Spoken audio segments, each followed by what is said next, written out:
Hello, welcome to the ESS Small Business webinar for directors, managers, shareholders of small businesses and medium-sized businesses to hear from some experts on crowdsource funding.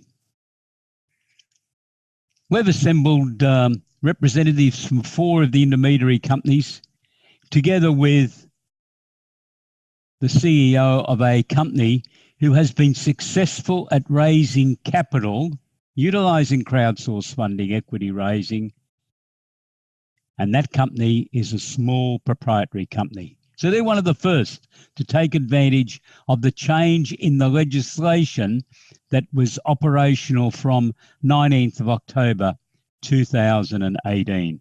So thank you for joining us. And I hope that we're going to be able to give you some very interesting answers on crowdsource funding. And first up, it's my pleasure to introduce you to the CEO of a small proprietary company that has raised capital. Yes, they've done it. Ben Koeman, CEO of Endeavour Brewing Company in Sydney.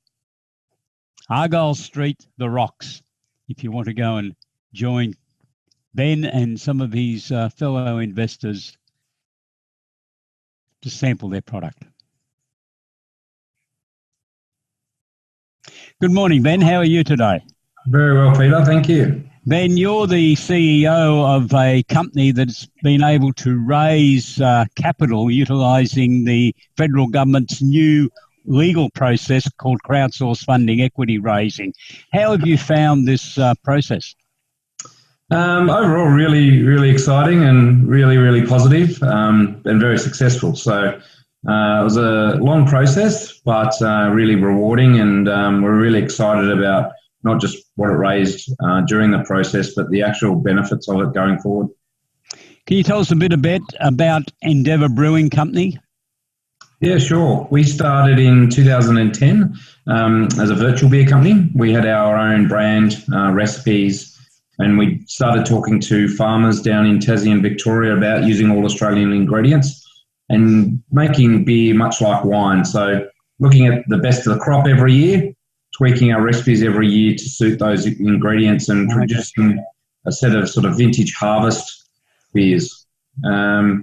Since then, we then opened our own brew house in the Rocks in 2016, Endeavour Tap Rooms and Brew Bar.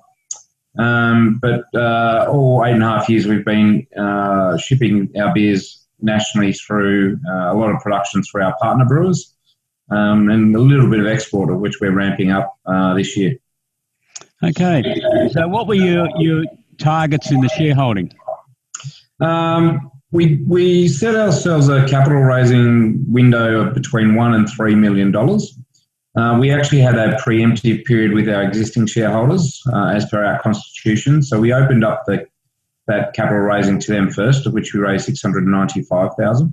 So that then changed the window for the crowdfunding part of $305,000 to $2.305 million. And how much did you raise from crowdsource funding? We ended up with $556,900. 556,700. So yeah, we got above the minimum, well above the minimum, about 83% above the minimum of 305,000. That's good. And how many new shareholders did you acquire? Yeah, we acquired 579 new shareholders. That's on a base of we previously had about 40 shareholders. Our company was started with 3 blokes and 35 mates. So we actually did crowdfunding before there was actually a term back in 2010. I was literally inviting mates to a pub to try a beer and saying who wants to be in on a beer company. And now we've literally last Monday we settled on the share offer with Equitise, and on the Tuesday everyone got their holding statements. So now we have an active database of 608 shareholders. Good. So that capital raising you did earlier that you referred to would have been under Section 708 of the Corporations Act. Correct. Yes, and it's still a very important section to work in conjunction with crowdsource funding. Yeah, so any direct shareholders, we still have to stay under that 50 shareholder cap to remain a private company. We've got, probably a roadmap to get to a public company, but at the moment, the cost of compliance and extra diligence is a little bit prohibitive to a company our size. But now that we do have 608 shareholders, we'll be doing all our normal reporting. We will be doing an annual report, etc. But we're not quite a public company yet. No. How long did the listing take for crowdsource funding? Did you take the full 90 days or was it less? No, we went at about 60 days. Okay.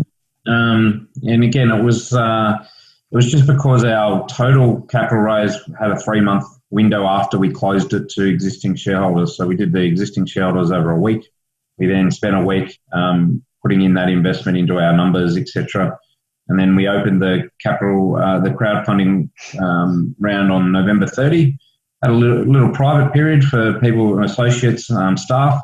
And then we went full public in the middle of December and closed on the 13th of February.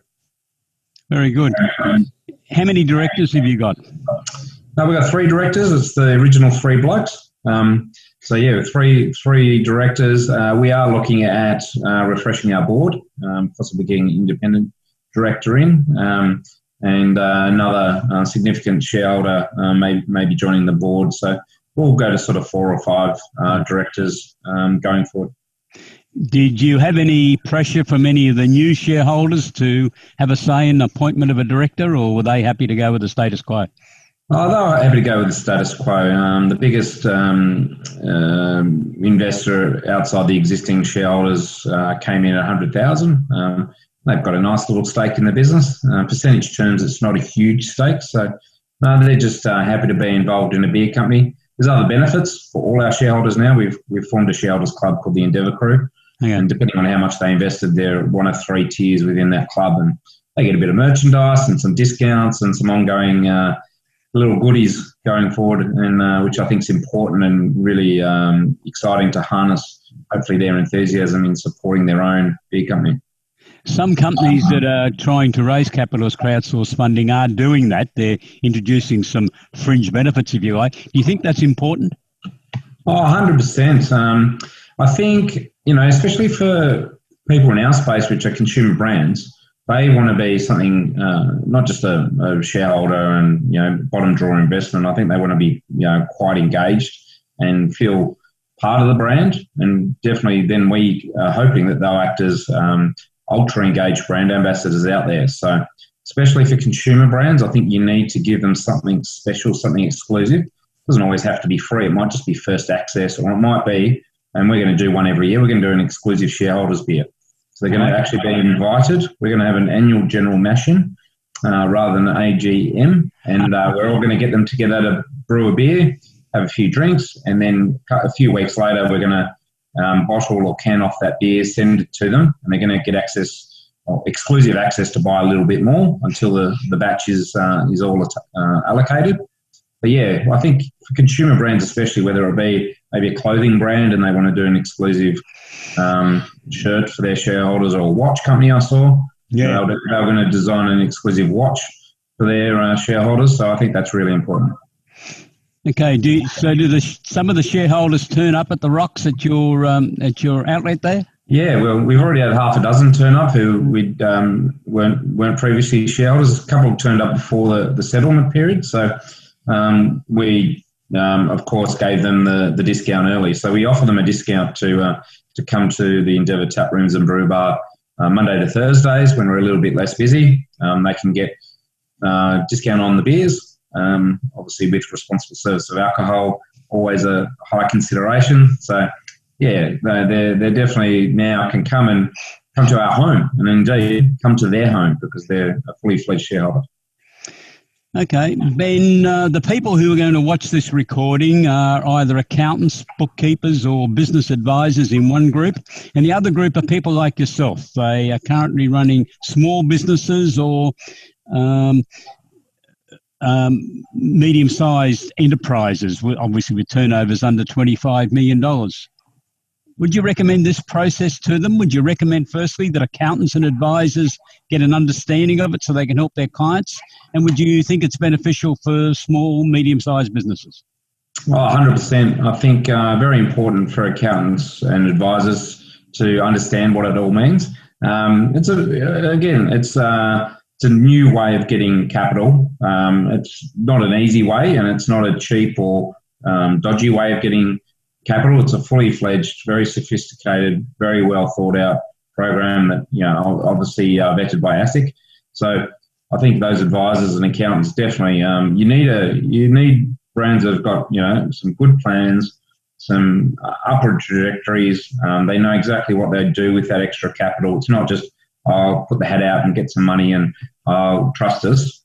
You've got to really put out a fully fledged offer document, which is an ASIC template, and it's got a lot of caveats in there that you need to obviously honour. So, and then for the business side, definitely, we were going to raise capital this year. Late last year, 2018, and we were looking at private equity, sophisticated investors, that wholesale market for that big amount we were chasing.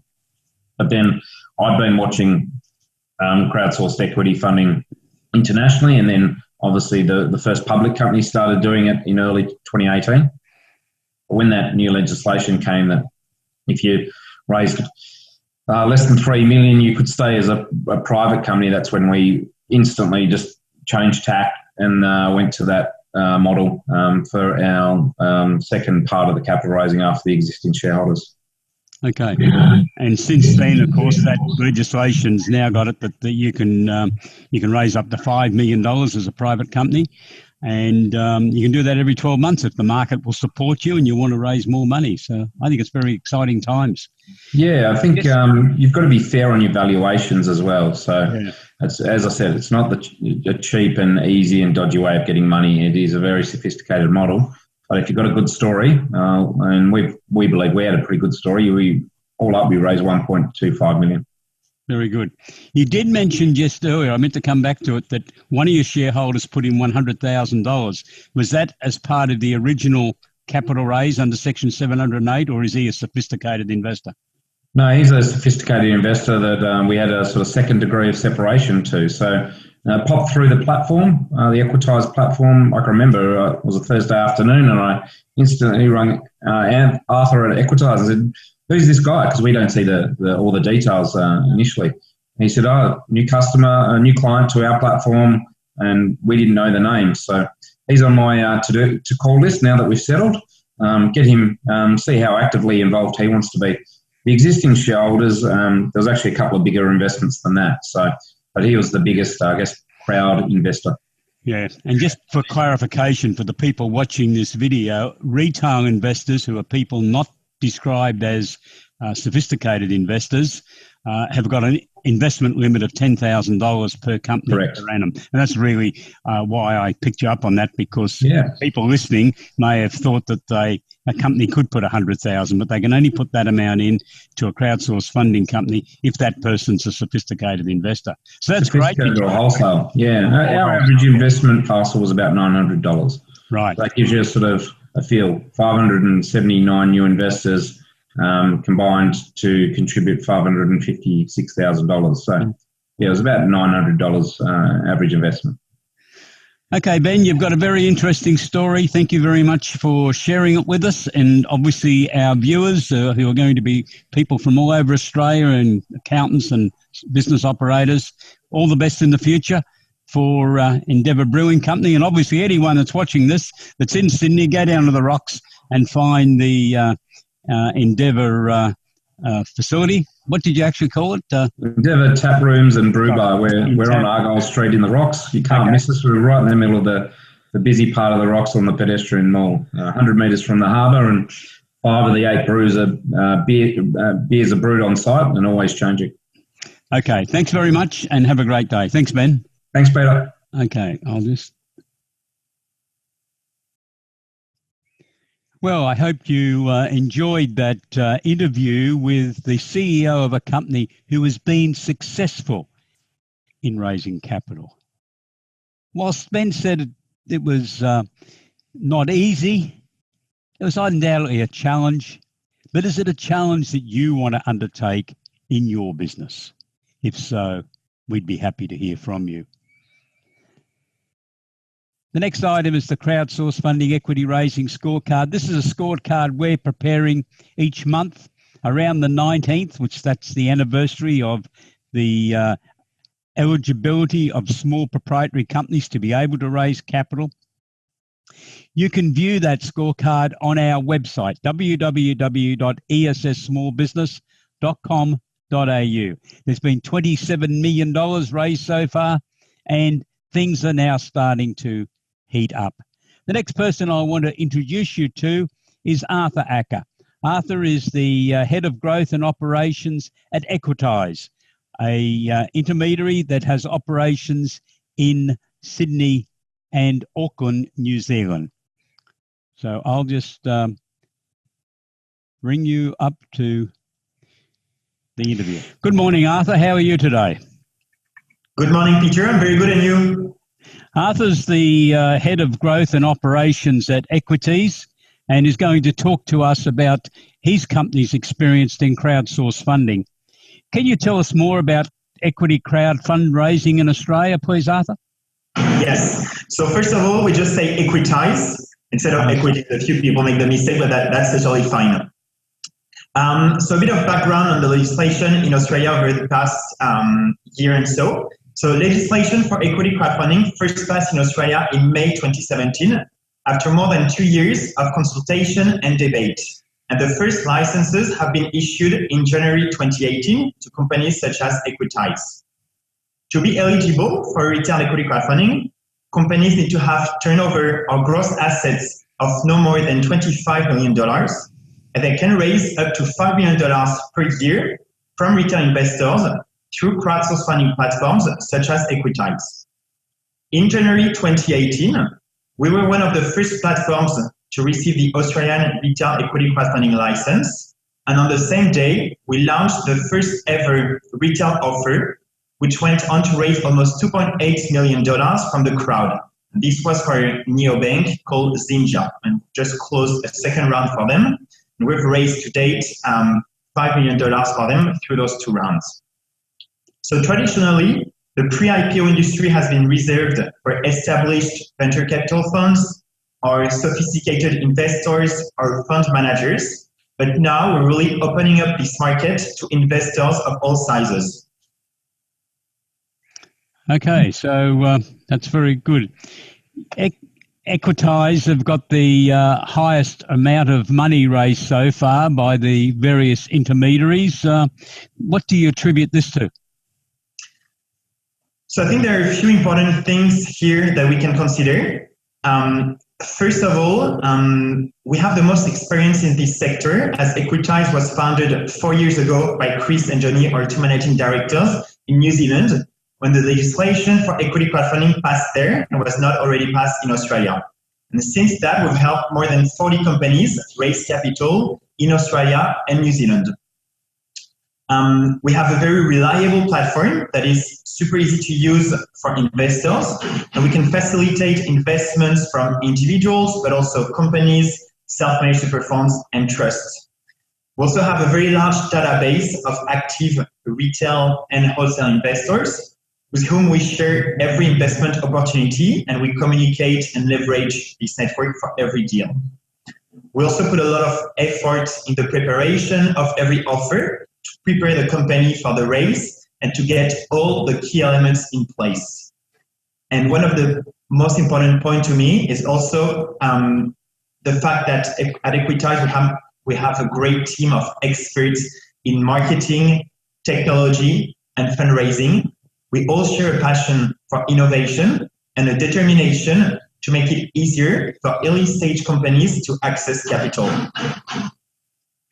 Okay, so what do you think the unique competitive position is for Equitize? To me, it's really the team that we have at Equitize, as I was just telling you. We have a great team of experts with combined experience across equity capital markets, investment banking, VC, but also in marketing, technology, and user experience. And putting together all these people, we've been able to manage the best raise to date and to help very good companies to raise a large amount of capital from retail investors in Australia. And just another point that I think that is very important is the trust that people have in Equitize. This is a new market, so we really need to build a reputation first for equity crowdfunding in Australia and for Equitize as a company. And to date, we've seen that Equitize is a very trusted partner for the investors and for the companies which are looking to raise capital. And we really want to stay the best at what we do. And we want to help more businesses out there raise capital and build more brand awareness. Okay, so that's very interesting, and it's a great overview of what your company does. Is there anything else you want to share with our viewers today? We're going to be presenting this recording to accountants and also to company directors, managers and shareholders of small businesses and medium-sized enterprises. So is there anything else you wish to add in your overview today, please, Arthur? I just want to say that if anyone is looking at raising capital in Australia, equity crowdfunding is a very powerful tool to raise large amounts of capital, but also to access new customers and to build more brand awareness and to get your brand out there. So if you think that's something that could help the brand, definitely reach out to us. We're more than happy to have a meeting, look at what the company does, and we will assess whether we can help you raise capital through the Equitize platform. Okay, thank you very much for joining us today, Arthur, and we look forward to talking to you later on this very interesting journey of taking Australian companies through this capital raising process. Thank you very much, Peter. Thank you.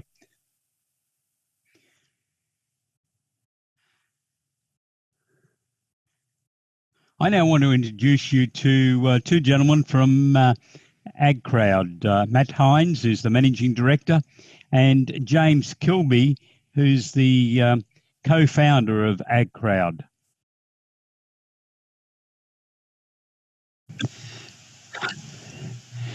Well, good afternoon, Jamie and Matt, our representatives from AgCrowd, who have joined us on this special webinar on crowdsource funding equity raising. How are you, and what can you tell us about AgCrowd?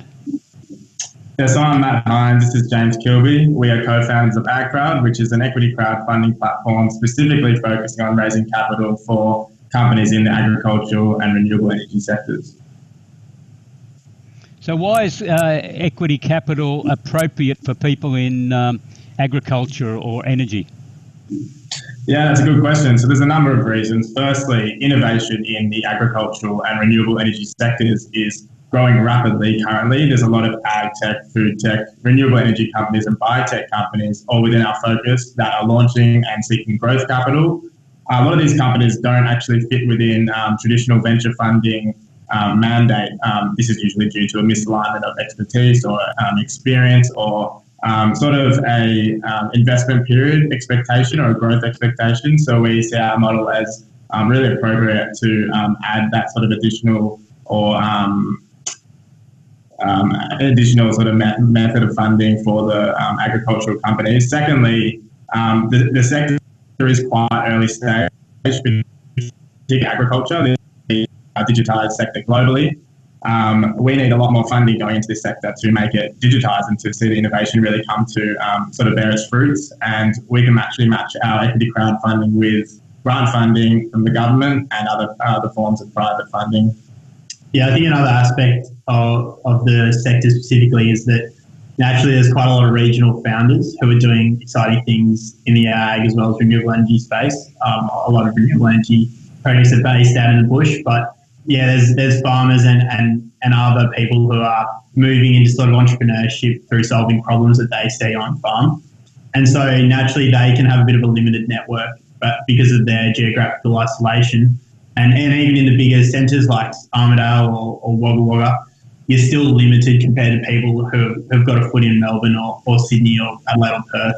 So one thing we want to do is bridge that rural and urban gap, and we can somewhat be the sort of men on the ground in the big cities for these guys and give them a presence here. So that's one thing that we want to provide. On the other side, for people who are interested in investing, it's currently quite difficult to get behind sustainable initiatives. There's sort of growing discontent with government inaction over climate change. We've had fires and floods and droughts all over Australia in sort of the recent months and years. There's other things going on, like the fish dying in the Murray-Darling River has been a big one recently. And people want to be able to take action and sort of have meaningful support of initiatives solving these problems. And that's one thing we think our platform can do, and people can go beyond donating money or rewards-based crowdfunding and actually hold a stake in the outcome of those projects. Okay, so what's the power of AgCrowd's platform when it comes to the people in the agricultural industry or energy industries? Yeah, so following on from what I was saying, I guess that focus on building an ecosystem and a community around these specific sectors can be really beneficial for those companies. So we want people who use AgCrowd's platform to be able to better connect with their investors while doing capital raising, and they can do this by targeting it, particularly towards potential customers, and we can run, targeted advertising at people that might use a new piece of software or hardware that's being funded, so that they're getting a double benefit. That not only are they getting capital to fund their development, they're actually acquiring customers at the same time.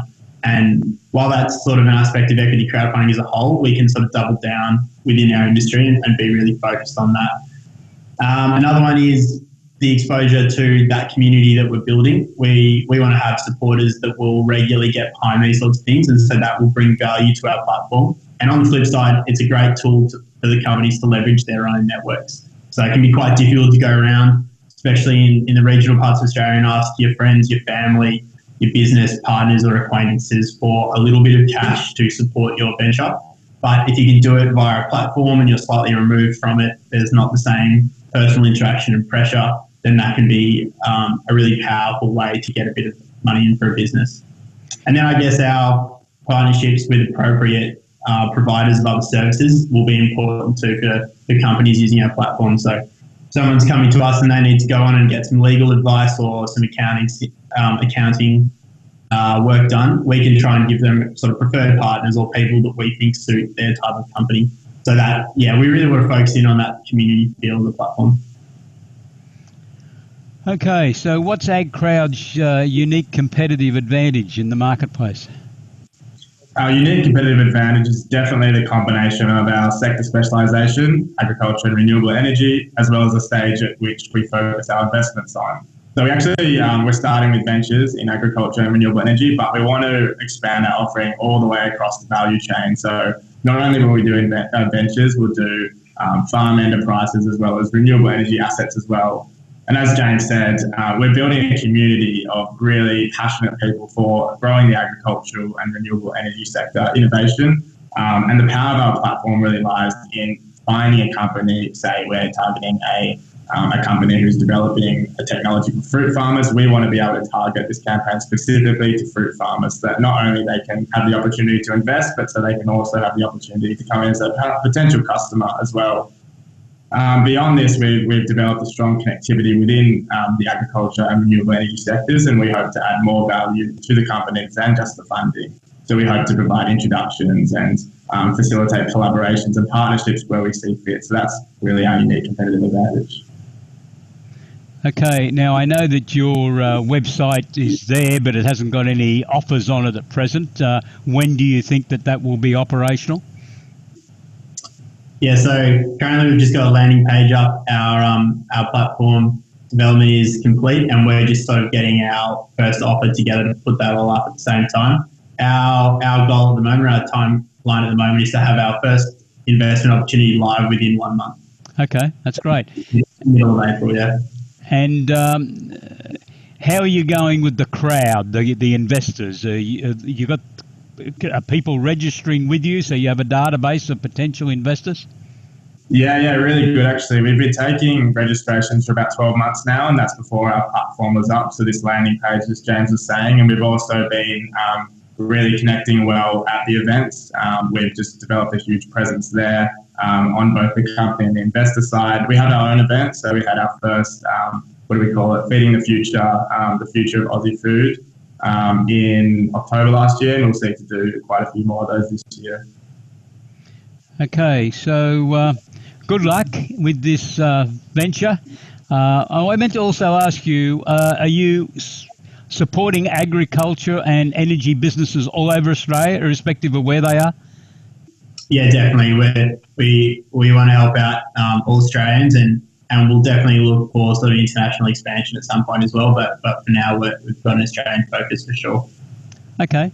Well, thank you very much, Jamie and Matt. All the best in your venture, because I'm certain there's a lot of people in the agricultural industry, in particular, that could really do with some proactive assistance to help them sort out their financing problems within their businesses. So, For sure. Okay. Thank you very much. Ben. Good luck. See you. That was very interesting, wasn't it? And my apologies to Matt. I called him another name, but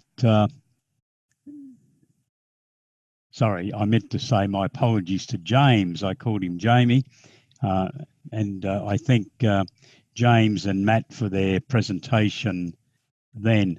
The next person I want to introduce you to is Matt Pinter.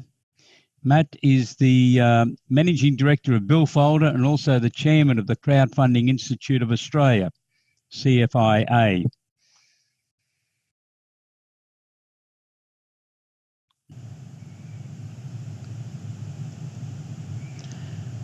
Good morning, Matt, and welcome to this overview of crowdsourced funding as it affects directors and senior managers of small businesses and medium-sized businesses. You are the Managing Director and responsible manager of Billfolder, who are one of the intermediaries appointed by the Australian Security Investment Commission.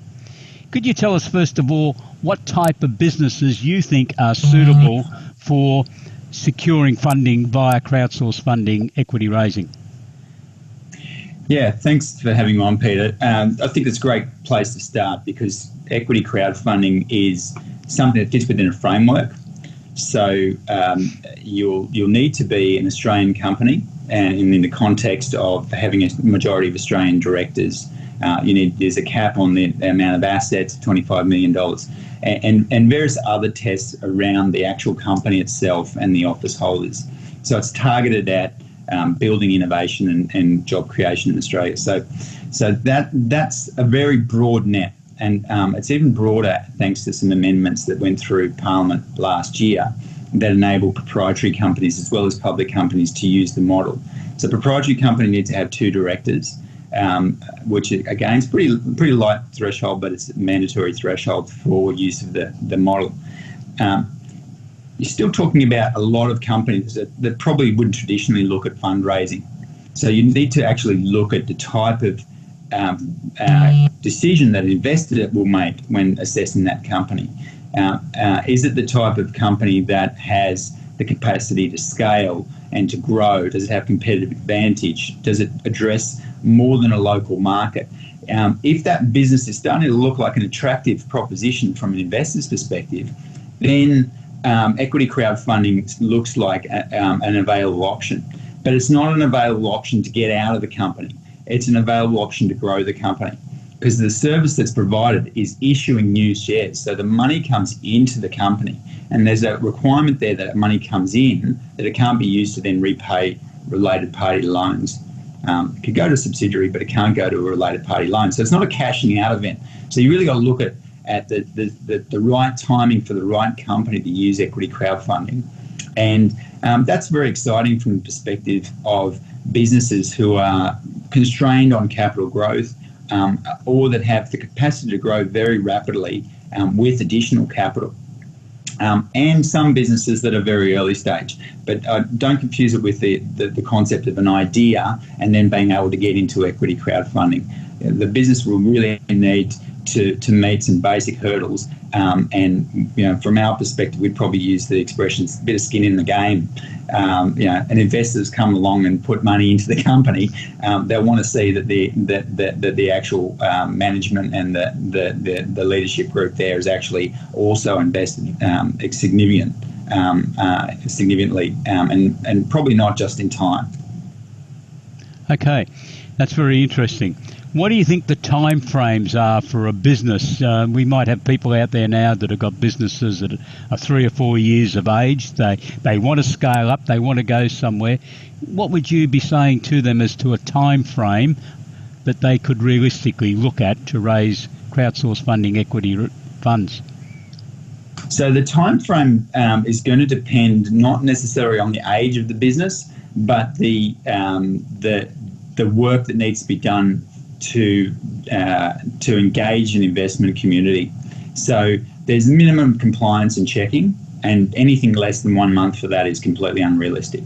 But really, the longer term projects are about actually engaging with your potential investment community, which might include customers, but with a different conversation. It's not the conversation about, we've got a great product and you'd like to buy our product. It's a conversation of, we've got a great business and wouldn't you like to own some of that business? And the error can quite often be that the two are automatic, but actually that just coming to a customer and saying, look, here's our company, we're for sale, and they might like the product, but then you're confronting them with all this different information, and it's really not something that you'll be able to do easily.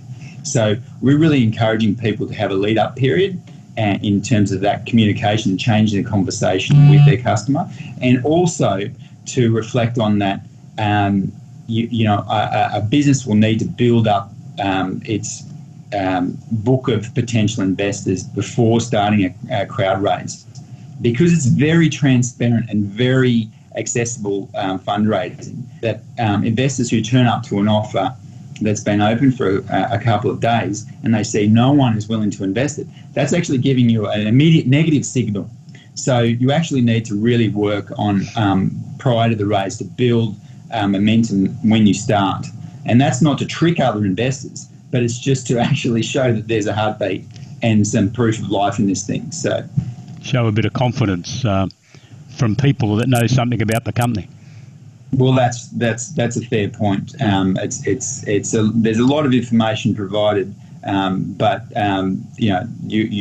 getting people to engage in your particular investment is something that will need a minimum amount of invested time before you actually open an offer. Okay, righto.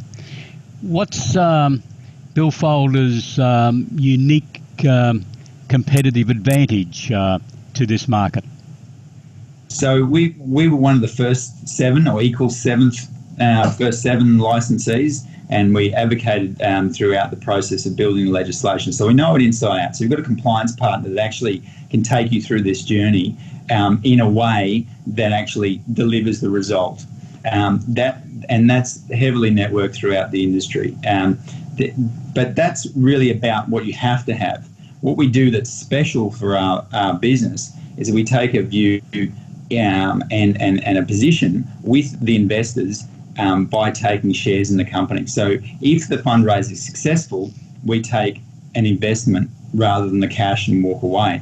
And that positions us in an alignment with the investors and hopefully shows the commitment that we have to each and every offer.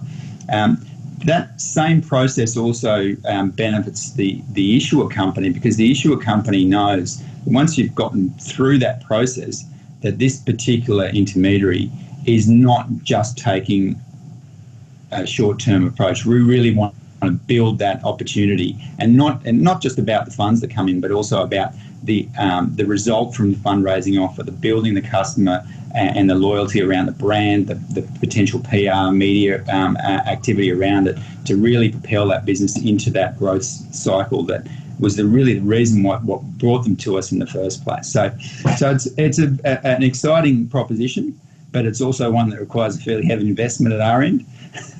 So we're standing alone in terms of being the only platform that offers a service on that basis. Yes, I've noticed that, and looking at the other side, so it's going to be very interesting. Are you proactively seeking board appointments for that investment?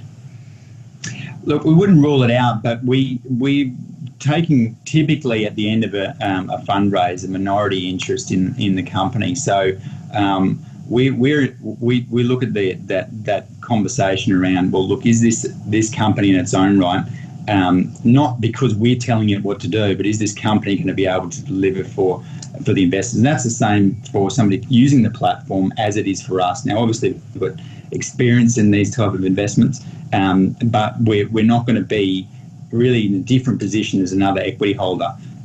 These are early stage innovation companies. They are high risk, and so we're from the point of closing the offer. We're obviously hoping for the best, but we're not going to expect that every post's a winner. To be frank, if we wanted to be a director on every board to try to ensure that, then we wouldn't have enough people to fill all the vacancies. Yeah. So. Okay, well, thank you very much for your time today, Matt. I know you're a busy man and you're wearing two hats, one for the Industry Association and one, of course, as the Managing Director of Billfolder. So good luck, and we look forward to being able to talk to you later in the year as to how Billfolder is going in the marketplace and how your clients are going. So thank you very much. Cheers. Have a great day. Thank you. Bye. Yeah. Thanks very much to Matt Pinter giving us that overview. And what you're starting to see, I hope, is that the intermediaries have got different business models. And we're going to meet another very interesting intermediary now, and that is Alan Crabb, the co-founder and managing director of Birchall, a Melbourne-based intermediary. Good afternoon, Alan. How are you today? Yeah, I'm very well, thank you. That's very good, thank you.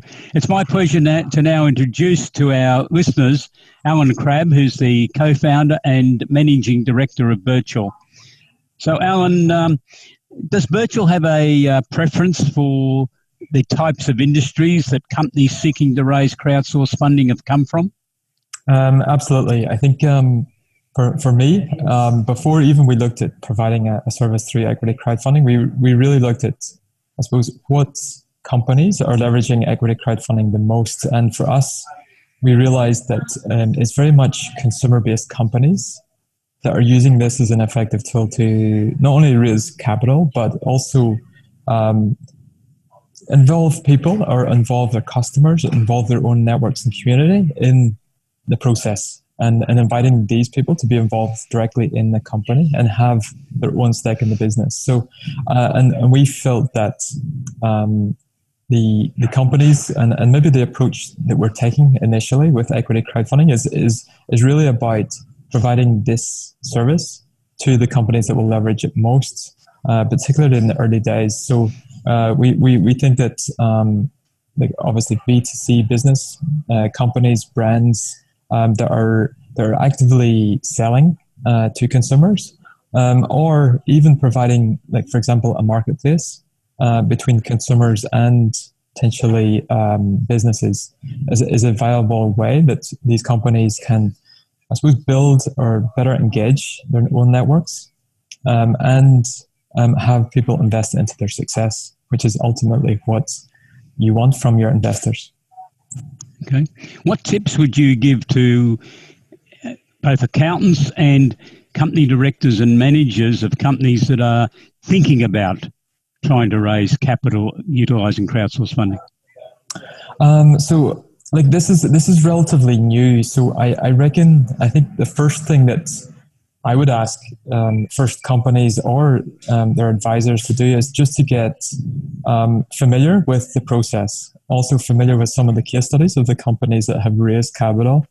And quite often the most savvy people that are looking at equity crowdfunding actually reach out directly to these founders or to these small business owners to actually just have a conversation about how it works, how it was successful for them, and just get some tips and advice from the people that have been successful, or even the people that haven't been able to reach their targets or meet their minimum targets with equity crowdfunding.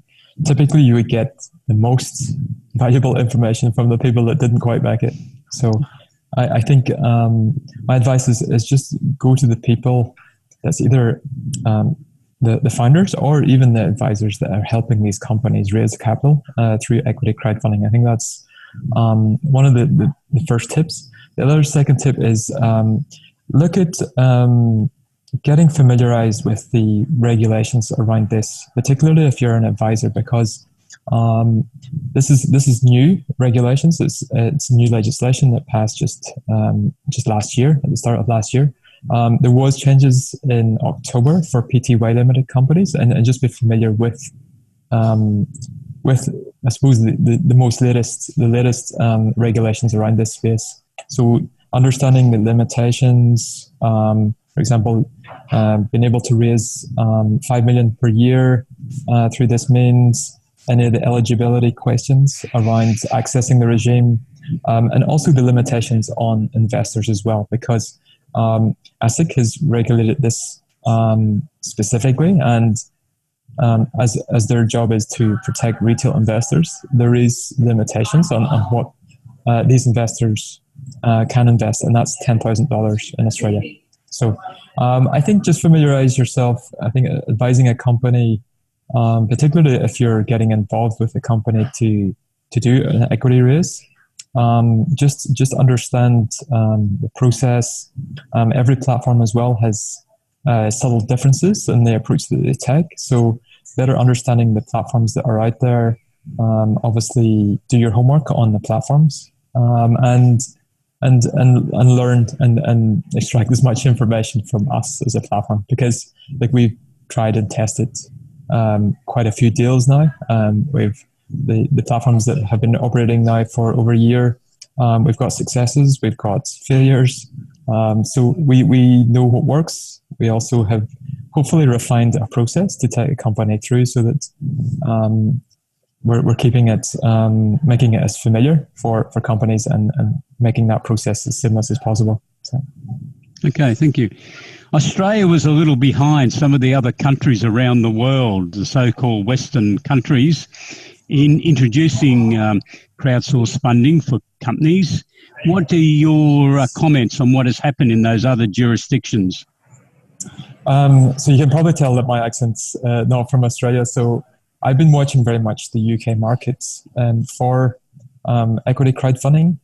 I originally started Possible here in Australia, and I obviously looked at that market, the UK market, for reward-based crowdfunding, which is, I suppose, a different model of raising capital through pre-selling, for example. But whenever reward-based crowdfunding was really taking off in Australia and the US, equity crowdfunding was actually being adopted in the UK. So reward never really got the hype that it did in other markets.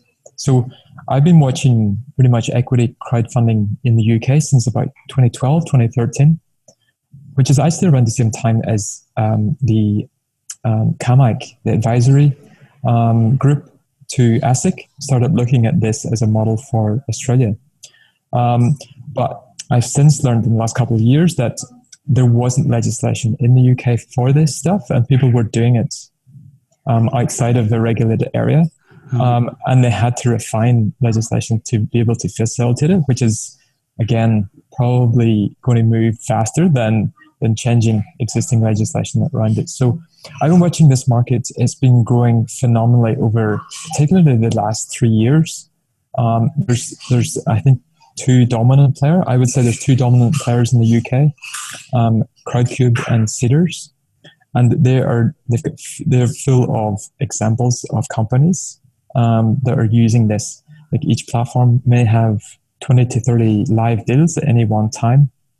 And it will give you a really good picture of, I think, where equity crowdfunding is going to be in Australia in the next few years. So I think the UK, for example, I believe that they may be close to transacting over £200 million in this year alone. So you can clearly see that, well, without showing you figures, there's definitely been that exponential growth over the last probably 4 years in the volumes, and also the numbers of companies that are actually accessing this, I suppose, new regime or new regulated environment. So So it's really, really exciting. I think it's great that we finally got the legislation through. It's taken many, many, many years and many prime ministers to get this legislation through. So I think the regulations are not too bad. Not so good for intermediaries, but really, really, really accessible now for Australian companies, particularly the PTY changes that happened at the end of October last year. So. Yes, I think the PTY limited changes were a great advancement in Australia. Virtual has 610,000 members on your website. Do you communicate with each of those whenever you list a company on your platform? So Possible, maybe just going back. So I've been running Possible since 2010. We've hosted, I think, close to 15,000 campaigns, and probably 80% of them being in Australia for reward-based crowdfunding. And we've built that user base up to well over 500,000 now. So Virtual is a sister company as they spun out of Possible, and we've obviously got a rapidly growing database over the last year with the deals that we've done, and it's much smaller size than Possible's network, but we do share across both. We both sit beside each other, so particularly any companies that are advancing from reward-based to equity-based crowdfunding, it's a really good opportunity for us to share the stories of Virtual through the Possible network and inspire the people and the creators in Possible to look at this new regime, to take the next level or to take the next stage of their progression from being potentially a project to being a sustainable or scalable, growable business. Okay. Do you think that Australian companies that fit the criteria of being proprietary limited companies or small public companies know enough about crowdsource funding? I think the companies that have been watching the space, watching the development of the regulations and the legislation over the last few years, I think they have a good understanding. Particularly some of the companies that are, I suppose, the equivalents of some UK companies that have access to equity crowdfunding and have grown phenomenally from that model. So particularly maybe some of the more consumer tech companies, they would be pretty savvy with the regulations change, but more generally, absolutely not. Most companies don't know about the previous restrictions for a start in raising capital, and they haven't been aware that some of these changes have come through. I think people that have read about it through some of the startup press, probably at the start of last year, probably read about it, but they're not generally familiar with the changes and how significant these changes are to any company, as any private company, any unlisted public company, as they're looking to raise capital through this channel. So, and like as I mentioned earlier, it's pretty accessible for any private company, even if you're a sizable company with less than $25 million of assets or turnover. They can raise up to $5 million a year. And not require. Okay, there is requirements after you raise $3 million to do extra governance, for example, audited accounts, AGMs, and the likes. But up to $3 million, it's really accessible, and it's actually, in my view, it's a great opportunity for any company to, if they're looking to raise capital, to always prepare in a fashion to access retail investors. Thank you. And what about accountants and business advisors, bookkeepers, who are the key advisors to that group of businesses with turnovers under $25 million? Could they do more? Could they improve their knowledge of how all this works? Absolutely. So there's it may be pretty boring, but there is detailed guides by ASIC on the regulation changes, particularly the specific details of the regulations, the eligibility, and also familiarizing themselves with what's called the offer document as well is very important. I think this is the key from an advisory perspective, is to ensure that the contents of that offer document meets the minimum requirements from not only a disclosure perspective, but also from a financial perspective as well. So I think just understanding what the minimum requirements are, and also familiarizing themselves with some of the examples that are out there. So we have, I think there's probably about 20 offers have been made publicly, maybe slightly more actually, of offer documents and examples of them for lots of different companies in different industries. And you can get a good picture of what the requirements are. I can also explain that as an intermediary, the early offer documents were reviewed by ASIC. They didn't obviously recommend changes to these documents, but they highlighted things that as an intermediary we needed to consider.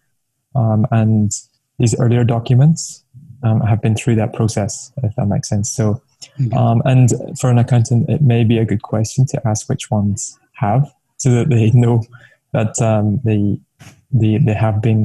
they are compliant. Okay. Absolutely compliant. Obviously, all offer documents are compliant through as an intermediary. But if they want the extra assurance, we can explain which ones have been reviewed specifically. Okay, thank you very much. And lastly, can I ask, what's Virtual's unique competitive position in this marketplace? I think firstly, the approach that we've taken and the experience that the team have. So, like I'm an experienced founder myself. I started Possible back in 2010. When I first realized that equity crowdfunding was going to come through, as a founder, you surround yourself with the best people to execute. And the first thing that we did as a company is involved directly in the business as a co-founder, a lawyer. And Matt came on board close to 3 years ago now, and he's helped us with the licensing. He's helped with setting up the platform and all of the requirements as an intermediary, but also brings to that the knowledge and experience of working with companies and their offer documents from the very earliest stages, so that they're guided. Even if the advisor on their end is not quite experienced or qualified enough to do that, we can provide that assurance that or experience that we will look after them. Secondly, I hired actually someone from UK, from one of the big platforms. So that brings someone that has more experience than anyone else in Australia of equity crowdfunding itself, and has seen it grow. Knows the challenges, knows the difficulties from the company perspective, and he actually helps us as a senior campaign manager. And then thirdly, myself, I've been doing crowdfunding for a very long time.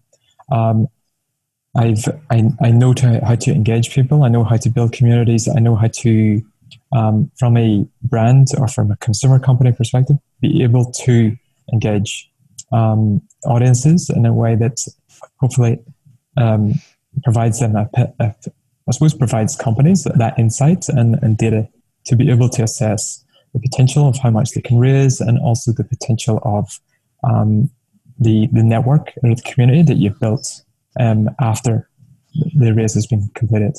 So, and there's many examples, like from the Possible perspective, we've helped many liquor companies actually excel. One of the earliest liquor companies, for example, was Four Pillars, the gin company. We helped these guys with their first crowdfund back in it must be nearly 5 years ago now.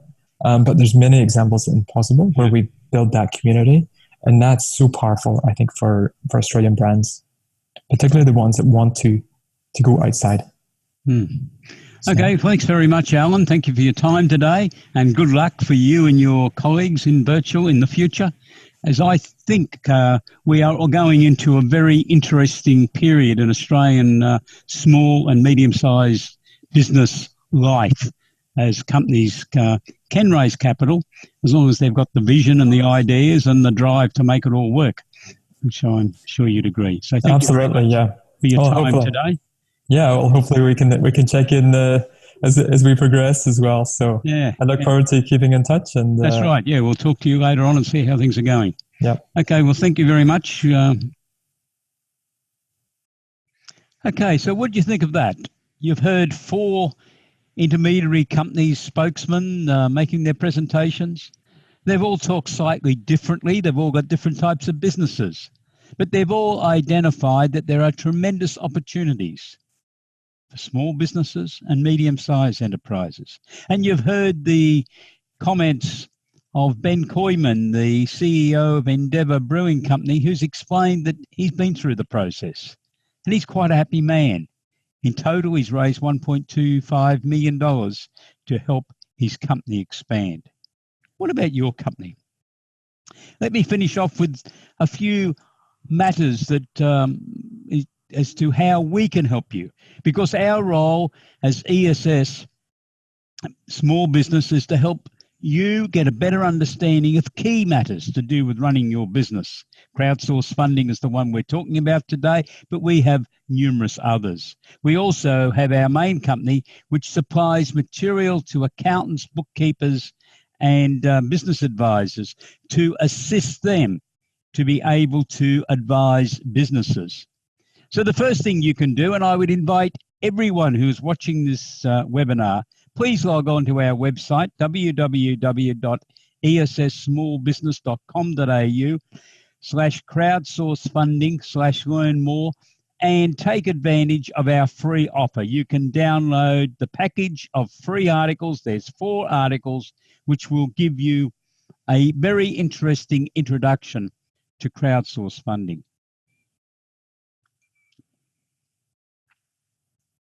We then have documents that are for sale. Overview of crowdsource funding offer document, preparing the crowdsource funding document, introducing the crowdsource funding intermediary. You've met 5 of them in this webinar. They're normal people.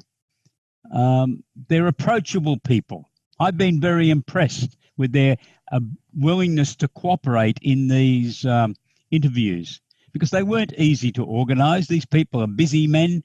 They're scattered all over Australia, yet they were quite happy to undertake these video presentations for you, because they knew where we were going to use them. They knew that we were using these videos for a webinar to small and medium-sized businesses, but also a separate one to accountants and bookkeepers and business advisors. So what I'm going through now is the packages that are available that you can subscribe to on ESS Small Business. And there is an overall combined package. Those prices vary from $25 through to $780 for the combined package.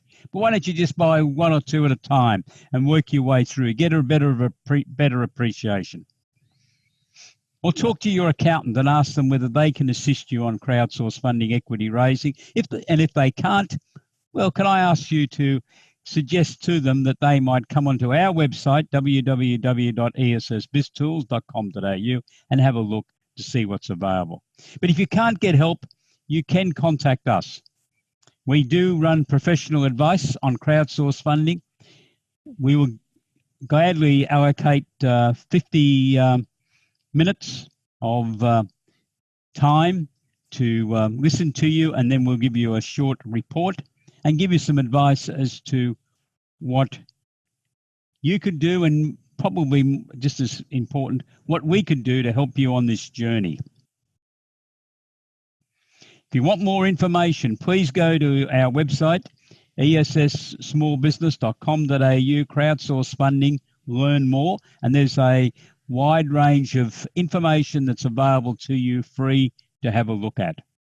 Or you can contact me on free number 1-800-232-088 or send an email to peter@essbiztools.com.au. And they're our websites, www.essbiztools.com.au. Our grants website, we have another company which identifies grants for small businesses and medium-sized enterprises, www.essbizgrants.com.au and www.esssmallbusiness.com.au. So thank you for joining us in this webinar. I'm sorry it was a little bit long, but I thought there was some important messages for you as a small, medium-sized company director, manager, shareholder, or just an interested small business person to get an understanding of what I think is the biggest change that's occurred in financing for small business and medium-sized businesses in Australia in the last 35 years. If you go down this path, you won't have to go to a bank and try to borrow money. You won't have to mortgage assets to secure that borrowing. You won't have to enter into personal guarantees, and you won't have to make monthly repayments. Good luck with planning your business's future. Please don't hesitate to contact us if you have more questions, more information. Have a great day. Goodbye.